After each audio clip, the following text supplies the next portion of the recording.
বিএনপির ভারপ্রাপ্ত চেয়ারম্যান তারেক রহমান বলেছেন, আমার ব্যক্তিগত জীবনেও নির্যাতন হয়েছে, আমার বাবাকে হত্যা করা হয়েছে, মাকে নির্যাতন করা হয়েছে এবং আমার ছোট ভাইকে তাদের অত্যাচারী মারা গেছে। আমাদের বহু নেতাকর্মী ও স্বজন এই নির্যাতনের বলি হয়েছেন। তিনি বলেন, তবে আমরা এই নির্যাতনের জবাব তাদের মতো হিংসার মাধ্যমে দেব না, আমরা আমাদের ৩১ দফা বাস্তবায়নের মাধ্যমেই এর জবাব দেব।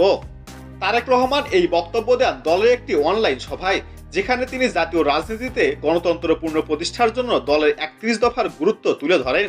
তিনি বলেন, গণতন্ত্র, ন্যায় বিচার এবং মানবাধিকার প্রতিষ্ঠাই আমাদের মূল লক্ষ্য। তারেক রহমান বিএনপি নেতাকর্মীদের প্রতি আহ্বান জানান, তারা যেন শান্তিপূর্ণ আন্দোলনের মাধ্যমে নিজেদের দাবিগুলো আদায় করেন। এই সংগ্রাম জনগণের জন্য এবং ভবিষ্যৎ বাংলাদেশের জন্য, বলেন তিনি। বিএনপি নেতারা জানান, দলীয় কর্মসূচির মাধ্যমে ৩১ দফা বাস্তবায়নের লক্ষ্যেই জনসাধারণকে সচেতন করার কাজ অব্যাহত থাকবে।